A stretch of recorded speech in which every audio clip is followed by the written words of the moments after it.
Akhir-akhir ini ada dai yang menyebutkan kiriman Al-Fatihah yang dibaca kepada si mayit akan sampai. Apakah ada pendapat ulama yang mengatakan demikian? Kalau ditanya tentang adakah pendapat ulama yang mengatakan demikian, ada. Kalau pertanyaannya itu jawabannya ada. Tapi pendapat kalau kita menghadapi perbedaan pendapat ya, maka pegang teguhlah sebuah ayat di dalam Al-Quran yang menjadi kaidah utama dalam kita beragama ya. Fa in tanaza'tum fi syai'in farudduhu ila Allahi war Rasul in kuntum tu'minuna billahi wal yaumil akhir. Apabila kalian berbeda pendapat dalam satu masalah, maka kembalikanlah kepada Allah, cari dalilnya di Al-Quran, dan kembalikanlah kepada Rasul, cari dalilnya di sunnah Nabi Muhammad sallallahu alaihi wasallam. In kuntum tu'minuna billahi wal yaumil akhir. Jika kalian benar-benar beriman kepada Allah dan hari akhir. Apakah Rasulullah pernah menghadiahkan Fatihah kepada mayit? Saya tanya, siapa yang bisa menjawab? Satu kali pun Rasulullah sallallahu alaihi wasallam tidak pernah menghadiahkan Fatihah kepada mayit. Satu kali pun tidak ada. Tidak pernah ada. Tidak pernah terjadi di zaman Nabi Muhammad sallallahu alaihi wasallam menghadiahkan Fatihah untuk mayit. Makanya Imam Syafi'i rahimahullah, imam yang sangat kita banggakan, sangat kita cintai, sangat kita muliakan, beliau berpendapat tidak sampai. Dan beliau berdalil di dalam ayat Al-Qur'an ya, beliau berdalil dengan ayat dalam Al-Qur'an yaitu surat An-Najm. Wa allaysa lil insani illa ma sa'a. Manusia tidaklah mendapatkan pahala kecuali dari apa yang dia usahakan. Ini dalil umum, kaidah umum seperti ini. Kalau kita sholat, yang mendapatkan pahala sholat kita siapa? Kita. Kalau kita membaca Al-Quran juga demikian. Yang mendapatkan pahala adalah diri kita. Kalau kita bersedekah, yang mendapatkan pahala adalah kita sendiri. Wa allaysa lil insani illa ma sa'a. Seseorang tidaklah mendapatkan pahala kecuali dari hasil usahanya. Hal tujzaun illa ma kuntum ta'malun. Kalian tidaklah diberikan pahala kecuali dari apa yang telah kalian lakukan. Ini Allah Subhanahu wa taala yang mengatakan demikian. Oleh karenanya, kalau kita melihat ada perbedaan pendapat seperti ini, kembalikan kepada Al-Quran, kembalikan kepada sunnah Nabi Muhammad sallallahu alaihi wasallam, kembalikan kepada praktek beragamanya para sahabat. Apakah ada seorang sahabat yang menghadiahkan Al-Fatihah kepada mayit? Orang yang objektif akan demikian, karena agama Islam adalah agama yang sangat menjunjung tinggi bukti ilmiah, baik dalam masalah agama maupun dalam masalah dunia. Bukti ilmiah sangat dijunjung tinggi oleh Islam. Kita tidak boleh mengatakan sesuatu kecuali berdasarkan dengan dalil yang kuat. Kalau misalnya ada dua ulama berbeda pendapat, kita lihat dalilnya. Mana dalilnya yang lebih kuat, itu yang kita dahulukan. Yang lebih mudah dari itu adalah masalah ibadah. Dalam masalah ibadah, kita kembalikan praktek ibadah kita kepada zaman salaf, zaman sahabat Nabi Muhammad sallallahu alaihi wasallam. Di zaman itu kehidupan sudah lengkap ya, agama sudah lengkap. Al-yauma akmaltu lakum dinakum, bahkan di zaman Nabi agama sudah lengkap. Sudah dipraktekkan juga oleh para sahabat. Sudah ada kematian di zaman Nabi Muhammad sallallahu alaihi wasallam. Bahkan banyak dari kerabat beliau meninggal ketika beliau masih hidup. Apakah Rasulullah sallallahu alaihi wasallam pernah membacakan kepada kerabat-kerabatnya itu Al-Fatihah? Kalau tidak ada, kita ngikut siapa?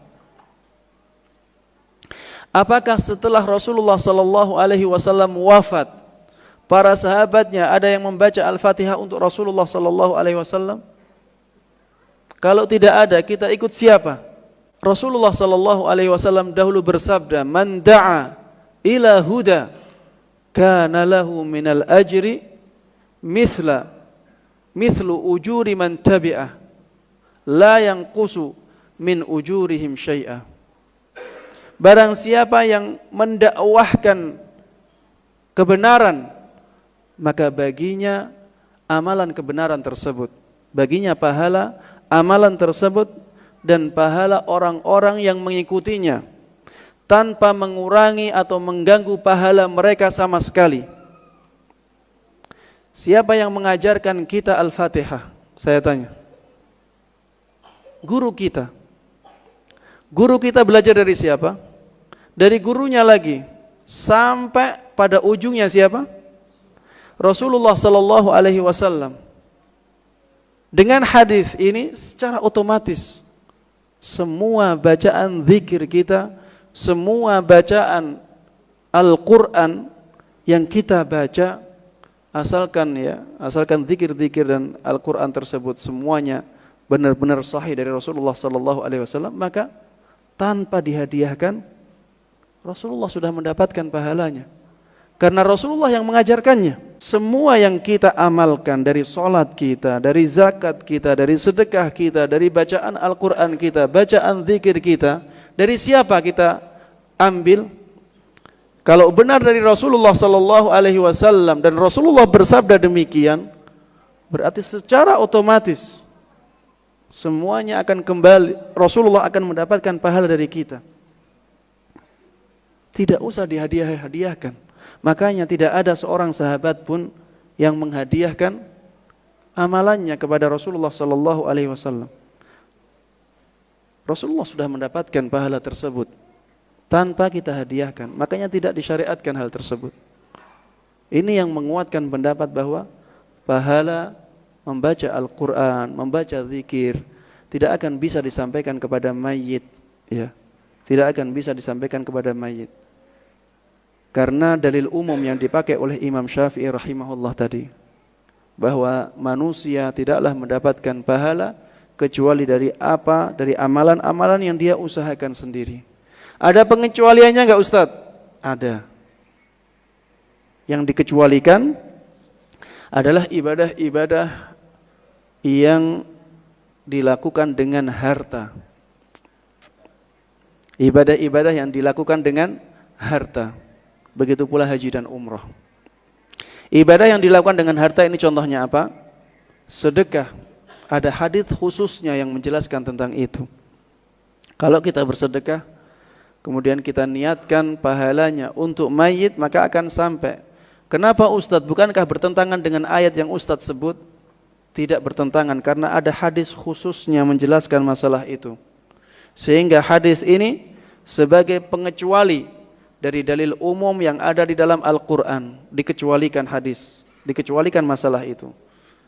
Misalnya lagi tentang wakaf, ya, wakaf dengan harta, kemudian diniatkan untuk mayit, bisa. Rasulullah sallallahu alaihi wasallam mengatakannya demikian. Au sadaqatin jariyah, yaitu sedekah jariyah, ya. Sedekah jariyah maksudnya adalah wakaf. Kita bisa. Contohnya lagi apa? Yang berhubungan dengan harta, melunasi hutang orang yang meninggal. Ini juga akan membebaskan beban yang ditanggung oleh mayit. Sedangkan yang tadi haji dan umrah, ini gabungan antara harta dengan amal badan. Haji dan umrah, haji ada dalilnya, sedangkan umrah dikiaskan. Umrah dikiaskan karena umrah ini juga disebut dengan haji kecil. Dalilnya dalam masalah haji ada pengecualian. Ini dikecualikan dari dalil umum tadi. Ustadz, bagaimana dengan doa? Bolehkah kita mengirimkan pahala doa kita? Kita jawab, kalau mengirimkan pahalanya tidak. Tapi kita mendoakan mayit, bukan mengirimkan pahala doa. Harus dibedakan dua masalah ini. Mengirimkan pahala doa maksudnya adalah ketika kita berdoa kepada Allah, kita dapat pahala tidak? Dapat pahala. Kemudian kita kirimkan pahala tersebut kepada mayit. Ini tidak ada tidak ada tuntunannya. Tapi mendoakan mayit bukan demikian. Mendoakan mayit adalah meminta kepada Allah Subhanahu wa taala agar mayit diberikan kebaikan-kebaikan. Bukan pahala doa kita kirimkan, bukan. Tapi kita meminta kepada Allah Subhanahu wa taala agar mayit tersebut mendapatkan kebaikan-kebaikan, ya. Mudah-mudahan Allah Subhanahu wa taala mengampuni dosa-dosanya. Mudah-mudahan Allah Subhanahu wa taala menerima semua amal baiknya. Mudah-mudahan Allah Subhanahu wa taala menyelamatkannya dari siksa kubur, memberikannya kenikmatan di alam kuburnya, memasukkan ke dalam surga firdausnya. Ini adalah mendoakan, meminta kepada Allah agar mayit mendapatkan kebaikan-kebaikan, ya. Kalau Allah mengabulkan, maka mayit akan mendapatkan kebaikan tersebut, bukan mendapatkan pahala dari doa kita, bukan. Tapi Allah memberikan kebaikan untuk mayit tersebut. Dan kiriman pahala ini sebenarnya tidak harus menunggu mayit. Orang yang sudah hidup pun bisa. Bisa tidak orang yang sudah masih hidup dikirimi pahala? Bisa. Saya wakaf, misalnya saya wakaf tanah ini untuk dibangunkan masjid untuk saudara saya yang masih hidup. Tidak masalah, apa salahnya? Karena sudah ada dalilnya. Saya berdakwah misalnya, berdakwah seperti ini, kemudian ada banyak yang mengikuti saya. Pahalanya akan saya dapatkan, baik saya sudah mati atau masih hidup. Tidak ada bedanya dalam masalah itu, karena sudah ada dalilnya. Sudah jelas dalilnya. Maka seperti inilah sikap kita, ya, dalam menghadapi semua khilaf di antara para ulama. Agar kita menjadi lebih baik, ya. Orang itu harus objektif, orang itu harus insaf. Mana dalilnya? Kalau ada, diterima dengan baik. Kalau tidak ada, jangan dibenar-benarkan. Jangan mencari pembenaran, jangan.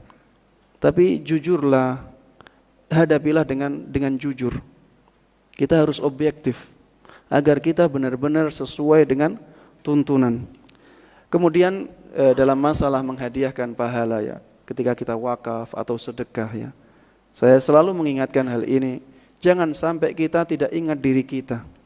Kita di akhirat nanti juga sangat membutuhkan pahala. Bukan hanya orang yang mati saja, tapi kita sangat membutuhkan pahala tersebut. Makanya kalau kita menghadiahkan pahala amal wakaf kita, ya, sebut juga nama kita. Ya Allah, wakaf ini untuk saya dan orang tua saya. Apa salahnya? Dan Allah Maha Pemurah. Allah bisa memberikan bahkan semua yang kita inginkan, ya. Allah akan mudah untuk memberikannya, tidak akan mengurangi apa yang ada di sisi Allah Subhanahu wa taala. Sama sekali tidak ada yang bisa mengurangi, tidak ada pengaruhnya sama sekali. Kecuali haji dan umrah, tidak boleh, ya. Haji dan umrah memang untuk orang yang kita hadiahkan tersebut, ya. Karena itu amalan khusus. Makanya kita tidak boleh berhaji untuk 2 orang. Haji untuk 1 orang. Tidak boleh kita duakan, ini haji untuk si fulan dan saya. Tidak bisa. Karena haji untuk 1 orang. Berkorban bisa. Rasulullah SAW dahulu mengatakan, hadza minni wa min man lam yudahhi min ummati.